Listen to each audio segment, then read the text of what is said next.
In this video, we'll be discussing section 3.1 from chapter 3 of S1, and we'll be starting the chapter for representing data.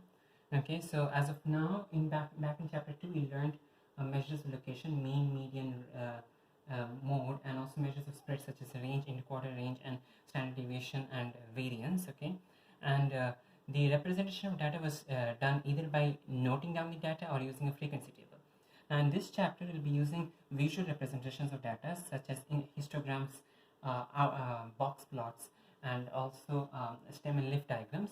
Okay, which will be so the main advantage of using a visual plot, okay, such as histogram or maybe a box plot, is that you will be able to infer, okay, certain things about the data, maybe certain things about the mean, certain things about the skewness, certain things about the spread of the data, just by looking at the visual representation of the data. So often histograms and this other visual representations help you gain an understanding of the data without even having to know the exact values, read the exact values.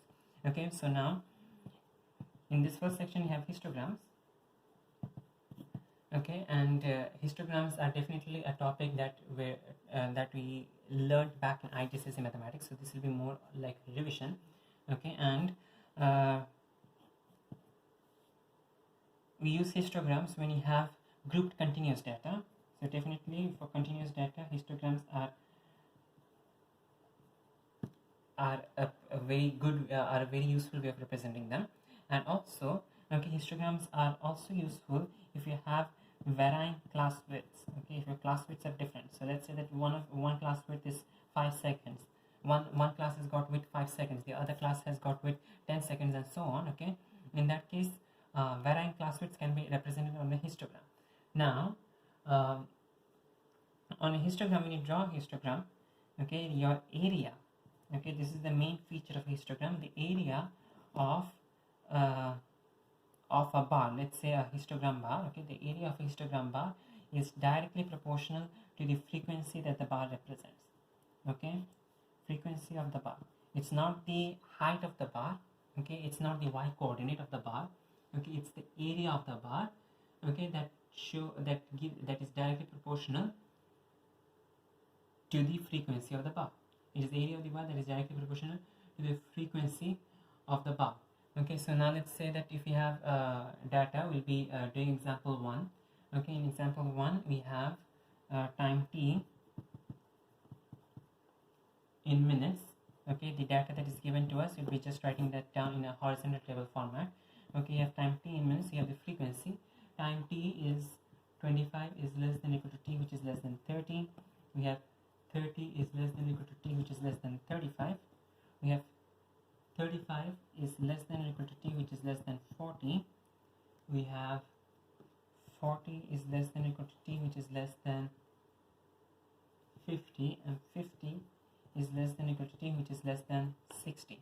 Okay, so these are the 5 classes. The frequencies are 55, 39, 68, 32, and 6. Okay, now when you want to draw a histogram, we actually need more important than the frequency. Notice that the frequency is the area of the bar. Okay, so since the frequency is the area of the bar, notice let's say that you have this bar over here on the histogram. Okay, we're not drawing the entire histogram, but let's say if we have the histogram bar, in that case that particular bar is going to be, that its area is going to be proportional to the frequency of the bar. Okay, the width is proportional to the class width. The width is proportional to the class width. In that case, the height is going to be proportional to frequency by class width. Okay, because area is equal to length into width. In that case, the height over here will be proportional to frequency by class width. Okay, and this is referred to as frequency density. Okay, again, not new topics. These are topics that you learned back in IGCSE mathematics. Okay, frequency density is the frequency divided by the class width. Okay, so here we can calculate the frequency density. We do need the class width though. Okay, so the class width and then the frequency density okay, the class width and then the frequency density. Over here, notice that 25 to 30 has got class width 5. Okay, we do not have any gaps. Okay, 30, 30, 30, 35, 35, 40, 40, 50, 50. So we don't have any gaps. So the class width calculation is going to be easy. 30 minus 25 is 5. We have 5 here. We have 5 here. We have 10 here. We have 10 here. Frequency density is going to be frequency by class width. 55 by 5 is 11. 6.8. No, 7.8. Yeah, 7.8. We have 13.6. We have 3.2. And we have 0.6. Okay, so 11, 7.8, 13.6, 3.2, and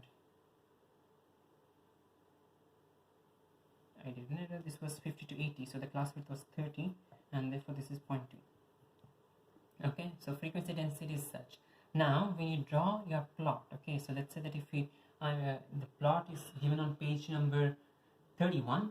Okay, the plot is given on page number 31, but I'll not be drawing the entire plot. You can just refer to the plot from there. Okay, but you need to be careful that your boundaries need to be 25, 30, 30, 35, 35, 40, 40, 50, 50, 80. So all your bars should be touching each other. Bars should touch each other. Okay, the bars should not have any gaps. Okay, the bars should touch each other. Okay, because the higher boundary 30 is the upper boundary of the first class, and it is the lower boundary of the second class. So all the bars should be touching each other. Now, okay, let's say that you have this. Let's just consider a single bar. Okay, the entire histogram is there on page number 31. Okay, over here, let's say if you have a single bar and we are drawing the second bar over here. Okay, the second bar over here, notice that it is got class width 5. Okay, so its class width is 5. Okay, its class width is 5 and its height should be 7.8.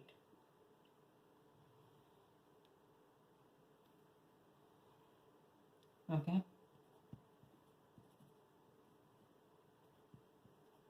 okay, so frequency density 7.8, class width is 5, and therefore the entire thing has got area 39. Okay, so this entire thing represents an area of 39. Okay, so in other words, when you have a histogram, let's say that if you have some bars over here, the total frequency is going to be the total area, because frequency is directly proportional to the area under a histogram. Okay, the frequency density just helps you draw the histogram, okay, and do calculations, but the total frequency, so the total frequency, since area is directly proportional to the frequency, okay, the total frequency is going to be the total area under the graph. Okay, it will be directly proportional. Now, the fact that I'm using the word directly proportional all the time is because it might not be exactly the class width or the frequency density. So let's say that if we have over here 5, okay, well, the class width is going to be 5, but the frequency density, we could change it. Okay, we could instead of 7.8, okay, we could multiply the entire thing. Okay, the entire graph could be expanded, stretched by a factor of, let's say, 2. In that case, 7.8 would have 15.6. okay, we could have 15.6, and it will still be representing the same histogram, but in this case we do have a factor of 2 to consider. Okay, we do have a factor of 2 to consider. Okay, so you need to be careful, okay, when you're doing calculations using histograms, that the area, okay, that you calculate, even though the formula is going to be still the same, you need to multiply the length and the breadth. The area, you need to be careful that the area might have some factor to it, okay, and it might not be exactly the frequency. It will be proportional still. The proportionality still is valid, but the it might not be exactly the same. You might have to multiply or divide by some factor, okay, depending upon the question. Okay, it's not, if it is equal to 1, if the factor is 1, let's say, then instead of k equals 2, if it is k equals 1, in that case it's much easy. You can just simply multiply length with breadth to find the frequency of that bar. It's as easy as that. But usually not usually, it is possible, okay, that k might not be equal to 1, okay, that there might be some other values multiplied throughout, so you need to be careful. Now, a frequency polygon, okay, we also need to, so this is a histogram. We'll be trying some bars. Okay, this is not the exact histogram. The exact histogram is there in the textbook, so do refer to that. Let's say that we have this histogram. A frequency polygon will be simply connecting the midpoints of the tops of these bars. Okay, so we have For this part, this is the midpoint. For this part, this is the midpoint. For this part, this is the midpoint. For this part, this is the midpoint. Okay, and this will be simply connecting all the tops of the midpoints, and that is going to be a frequency polygon. Okay, so let's say that instead, if you have this particular histogram, okay, where you have this, we have done this, we have done this, and then finally you have this. In that case, you need to find the midpoints of the tops of these bars, okay, and then connect them using straight lines. Use a ruler to connect these points. Okay, so that is going to be a frequency polygon. Now we can also estimate, okay, you can also estimate from a histogram the value, let's say, in a particular range. Okay, so over here, let's draw the histogram again. Okay, the histogram that is given in on page number 31, it is given as such. We have the first class with 11, 7.8. This is not to scale. Okay, do remember to draw your histogram to scale.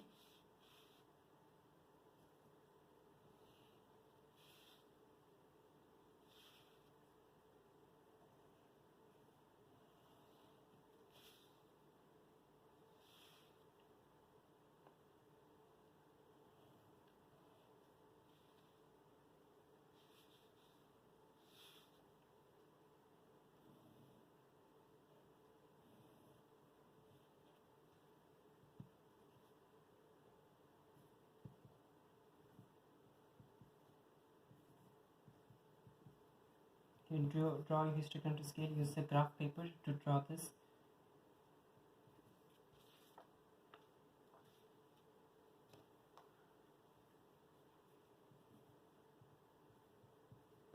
Okay, and now we still have the class widths. Okay, class width should be at the exact boundary 25, 30, 35. If you had gaps in that, let's say if you had 30 and 31, okay, in that case your class boundary will be 31, 30.5. So in that case your bar should have an ending at 30.5. Okay, so be careful with that as well.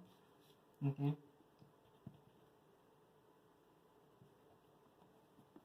all right. Now in part 2 of the question, they're asking you to find the number of students between 36 and 45 minutes who took 36 and 45 minutes to complete their homework.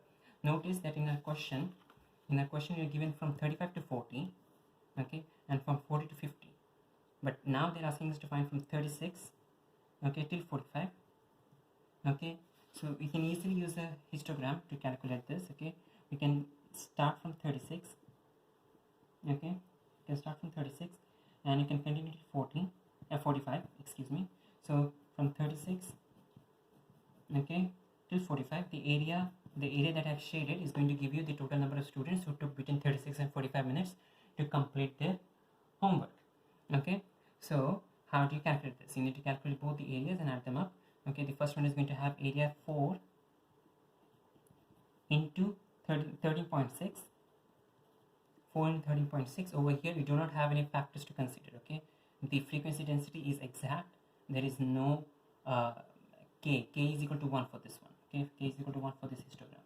Okay, so usually when you're drawing a histogram, do not always use k equals 1. That will make your life easier. Okay, do not try to use a different k value. Okay, when you have when you're given questions, in that case be careful about what k has been given in the question. If you're drawing a histogram from scratch, in that case do use k equals 1. Okay, so you have 4 into 13.6. okay, k is 1, so you don't have to worry about multiplying or dividing by any factors. Then we have 40 to 40.5, that is going to be 5. Okay, so class width is 5 times the density, that is 3.2. okay, so here it is 4 times 13.6, here it is 5 times 3.2, and that is equal to you can use your calculator. 16, 52, 68, 70.4. yeah, 70.4 students. Okay, notice that even though students cannot be you cannot have 0.4 of a student. Okay, this is okay because the question is to estimate the number of students. So in that case 70.4 students would be acceptable as an estimate for the number of students, even though it is not possible to have 70.4 students. Now, the next example you're going to do is going to be question number 3 from exercise 3a. Question number 2 from exercise 3a, and this question this question from exercise 3a, question number 2, is similar to the question on example 2. Okay, in example 2, they have the first part of the question. In example 2 on page 31, the first part of the question was, why was the histogram used to represent this data? And these are really common questions which can be asked. Okay, the reason that a histogram is used is because you have continuous data and you also have varying class width. Okay, so both of these are acceptable reasons. Okay, the continuous data is the higher priority, so that is the first reason that you should try to write. Okay, the second reason is that you have varying class width. Okay, so continuous data, if you have, in that case, the histogram is a good way of representing the data. The bars are going to touch each other. If you have varying class width, in that case, that area helps you visualize the frequency. Okay, so varying class width, for varying class width also, histograms are better than bar charts and column graphs. Okay, so bar charts, compared to bar charts and column graphs, okay, histograms take into consideration varying class widths and so are better to represent the frequency. It is a better visual representation. Now, the main underlying feature in part B, for example 2, they are asking the main underlying feature for each bar in a histogram. So the main underlying feature is that area of bar is directly proportional to the frequency of the bar. Okay, so these are really common questions that come in your S1 examination, that can come in S1 examination. Okay, the area of the bar is directly proportional to the frequency of the bar. That is the essence of a histogram. Okay, now coming back to question number 2 from exercise 3a. Coming back to question number 2 from exercise 3a, notice that in this case, when you're trying to multiply the area, we just multiplied class width with the frequency density. Okay, and over here you did not have any factors to consider. It was simply k equals 1. Now, in question number 2, you have been given a histogram where you have both the x-axis labeled and also the y-axis labeled. Okay, but you have not been given the frequency table. Okay, so now when you calculate areas, you can calculate it in two ways. One, calculate this number of small squares.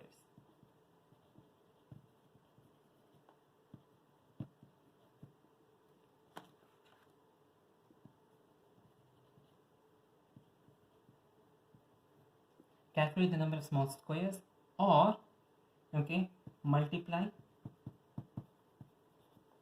frequency density with class width. Okay, so when you do the area calculation, you can consider either the number of small squares or multiply the frequency density with the class width. So multiply the y value with the x value. Okay, and in both cases, later consider k. Okay, your k could be different for both the methods. So stick to the same method for all cases. Okay, if you are using frequency density and multiplying it with class width, stick with that for the rest of the problem. If you're using the number of small squares, stick with that for the rest of the problem. Okay, in both cases you might have to consider k. Your case could be different depending upon the method. So whatever method you use, you need to stick with that.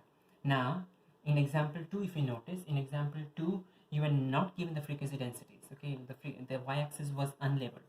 Okay, here we have labeled the y-axis, but in example 2 on page number 31, they did not give you the y-axis labels. So in that case, this method would not be possible to be used. You need to use the small square method. But let's say that you have been given a histogram where you're given the frequency densities, your y-axis and x-axis are labeled, but you're not given the small grid squares.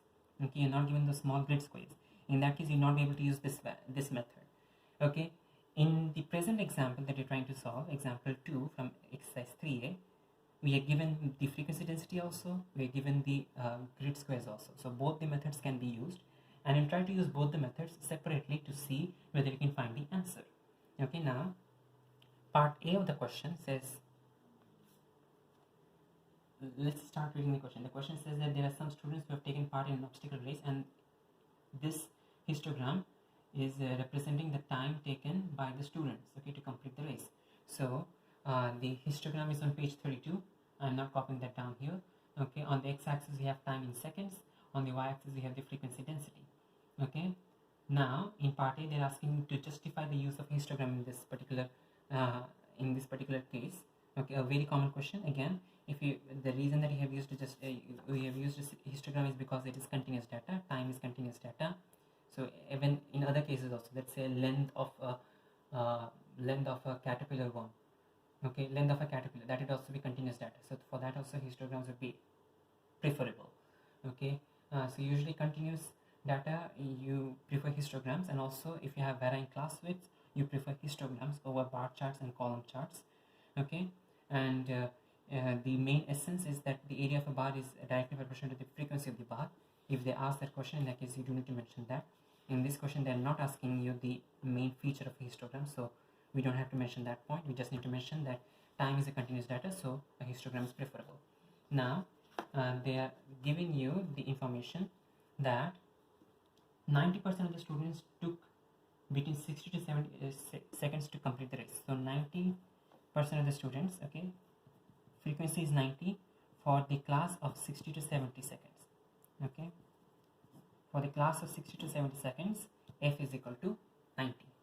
For the class of 60 to 70 seconds, f is equal to 90. Now, okay, in part B they're asking you to find the number of students who took between 40 and 60 seconds. Okay, so what is the frequency for the number of students who took between 40 and 60 seconds? Okay, so let's start over here. Notice that for the 60 to 70 second bar, if you notice on page number 32, if we use the frequency density and multiply with the class width, we have 6 times 10. Okay, so frequency, if we use the first method, okay, frequency density into class width, that is going to be equal to 6 times 10. Okay, 6 times 10 is equal to 60, but our frequency f is 90, therefore our k value is equal to 90 by 60, which is 1.5. Okay, so if we use we are calculating the area. Okay, in other words, frequency density times class width gives us our area, and that is 60, but our frequency is 90, therefore k is equal to 1.5. Okay, so 60 times 90 gives you 1.5. Now in the 40 to 60 bar, let's talk about the 40 to 60 bar. The 40 to 60 class bar, in this bar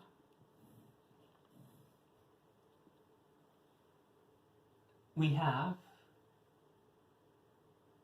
5 times 20. Okay, so let's do the same calculation. Frequency density into class width is equal to 5 times 20. Okay, frequency density is 5, class width is 20. Okay, refer to the histogram on page number 32. 5 times 20, that is equal to 100. Okay, and so notice here 60 you multiply by 1.5 to get 90, so you multiply by k to get your frequency. So here also you'll be multiplying by k to get our frequency. So f is equal to 100 times 1.5, which is equal to 150. Okay, so 150 students took between 40 and 60 minutes to complete the race. Okay, so in this method we used frequency density and multiplied by class width. Now instead, let's say that you want to use the number of small grid squares. Okay, so you can notice that we have been the histogram has been drawn on a grid square paper. Okay, so let's calculate how many squares we have. We have 5 times 15. 15 times 5 actually. So we have 75 small squares. Okay, 75 small squares. You're using the small, in the second method you're using the small square method. Okay, and the grid squares. Okay, you have 75 small squares. Notice if 75 small squares represents 90, in that case k is equal to 90 by 75, which is equal to 6 by 5. Okay, so in this case notice your k is different. Okay, you can use either of the methods. You just need to make sure that whatever method you're using, you stick with it for the rest of the question. Okay, so this method gave us 150. This method should also give us 150. Let's try to find it out. K equals 90 by 75, which equals 6 by 5. Notice your K values are different because you're using different methods. Okay, so over here 15 times 5 equals 75 small grid squares. K equals 6 by 5 because 6 by 5 times 75 gives you 90. Now, let's talk about your 40 to 60 second bar. This bar has got how many squares? Let's talk about that. We have 12.5 squares along the height. Okay, be careful about your half squares. So it's 12.5. Okay, 12 and a half squares along the height times 10 squares. 12.5 squares times 10 squares, okay, along the width, and that is overall equal to 125 small squares. Okay, 75 small squares give you 90 as the frequency. Therefore 125 small squares, okay, frequency, the actual frequency is therefore equal to 125 into 6 by 5, which is equal to 150 students. Okay, so again, both the methods give us the same answer, but in the first method we multiplied frequency density of the class width. In the second method we calculated the small grid squares. Okay, and in both the cases we compared a frequency. Okay, our frequency and the area are not the same. Okay, notice that the areas were in both cases not equal to 90. So we calculated a K value. Okay, we calculated a K value, and then we did the same thing for the bar in question and found the frequency. Okay, so in example 2 on page number 31, you were not given the frequency density on the y-axis, so we could only use the small grid square method. Okay, but there will be some examples in your examination where you will not be given the grid squares, you will be given only the frequency density. In that case, use the frequency density concept and continue as usual. Okay, so but in general, when you're trying to draw a histogram, use K equals 1. Okay, don't try to make a calculation complicated like how they usually, I mean, when they ask you the question, when they give you the histogram, in that case, take into consideration the K value that has been incorporated. But when you draw histogram from scratch, in that case, just let K equal 1 and draw the histogram without having to deal with stretching, compressing your histogram and so on. In this case, if you want to draw the frequency polygon, in that case you need to have the midpoints.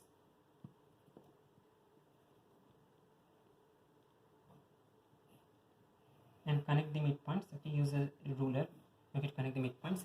Now in part we do have another 2 more parts. Okay, in part C they're asking you to find the number of students who took 80 seconds or less. Okay, so the number of students who took 80 seconds or less. So we'll still continue using both the methods. We have less than 80 students, so less than 80 seconds, less than 80 seconds. Okay, so for the first one, we will be using frequency density and multiply by the class width. So we have 5 times 20. Okay, so multiply frequency density and the class width, 5 times 20. Then we have 6 times 10. Okay, multiply for all the bars. And then we have is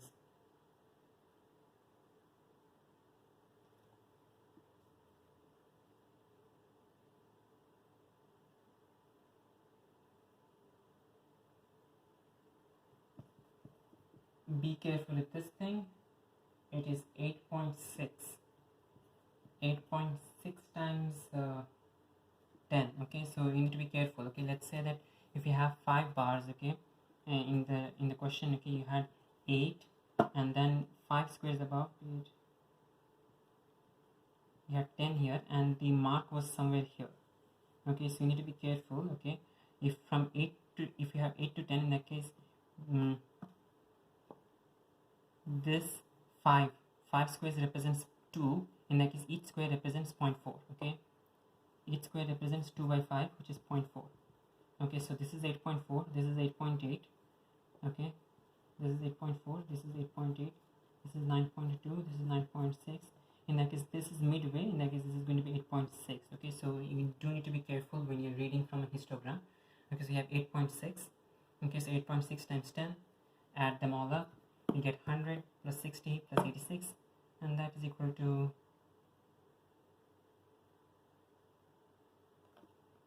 246. Okay, so 246 squares. 246 is the overall frequency times the class width. Okay, now last step is to find the number of students. So the number of students is going to be 246 times your k. Okay, so sorry, 246 times your k. So here in this case k was 1.5, so multiply 246 times 1.5 and you get 369 students. Okay, now if you try to use the small square method, in that case your numbers will be different. Okay, but the final answer will be the same still. We have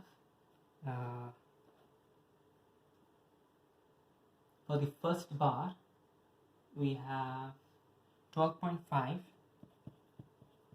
times 10. Okay, 12.5 times 10, length times width, 12.5 times 10. For the second bar we have 15 times 5, 15 times 5. For the third bar we have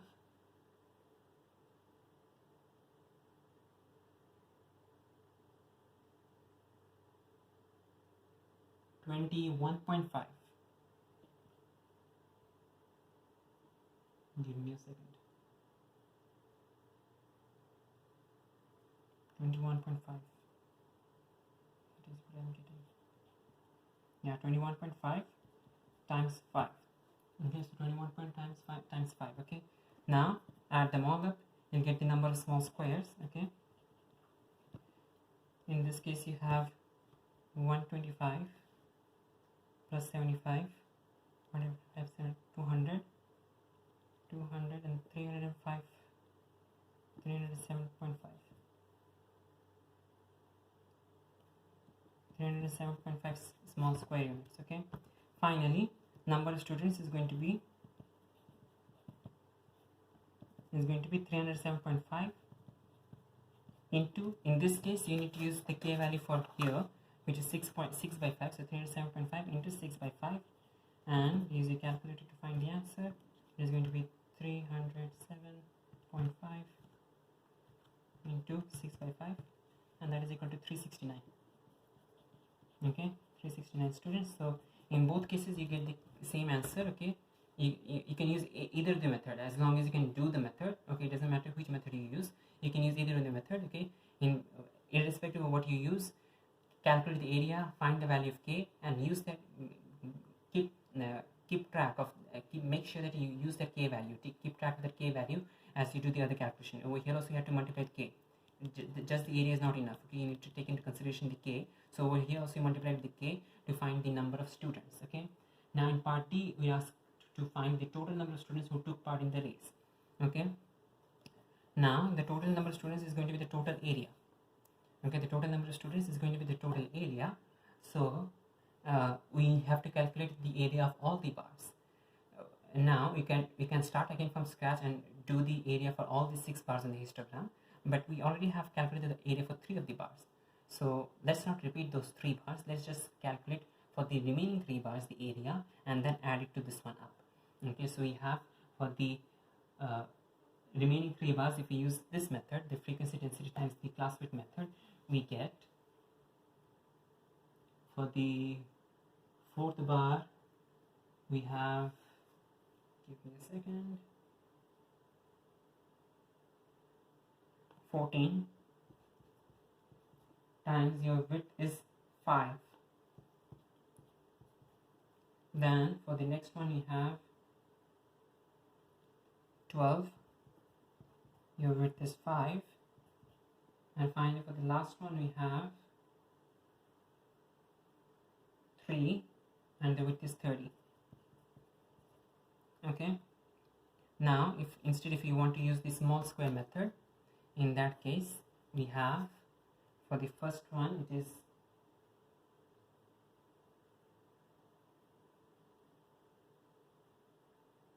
35. Be careful with the calculation. 35 times 2.5. Okay, we're doing the small square method, so 35 times 2.5. The second one gives you 30 times 2.5, and the third bar gives you the very last bar gives you 7.5 times 15. Okay, so here you are. Okay, you can calculate this. 70 plus 60 plus 90, that gives you 220.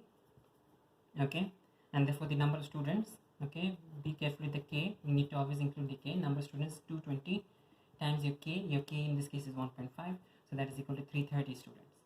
Okay, over here we have 35 into 2.5 is going to be 87.5, I guess. Okay, so let me just calculate the entire thing. 87.5 plus 75 plus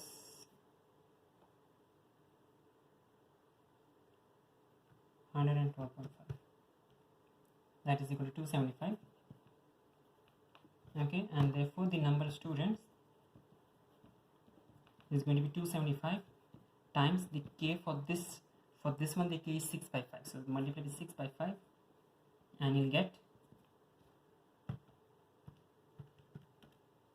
330 students. Okay, so in both the cases you get the same answer, 330 students. Finally, this was not the question. We were not asked to find the total of the last three bars. We were asked to find the total number of students. Okay, so the total number of students is going to be 369 plus 330, which is equal to 699 students. Okay, 369 plus 330 is 699 students. Okay, and in both the cases you get the same answer. Okay, so again repeating what I said. Okay, you need to be careful with the k value. Okay, if you are drawing a histogram from scratch, in that case always use k equals 1 to help keep your calculations, your bar widths and your bar heights easy. Okay, and if you're using if you're calculating the areas, in that case you can use either the frequency density multiplied by class width, or you can use the small square method, and you can choose between each of them. If you can use both of them, if you have a choice, in that case choose whatever you want to choose. But if you do not have a choice, in that case you do not have you need to be able to work out with whatever method is available to be used. Okay, and be careful, multiply with the area, and also you need to be careful with the k value. Okay, because if you do not multiply with the k value, in that case you'll be getting incorrect answers.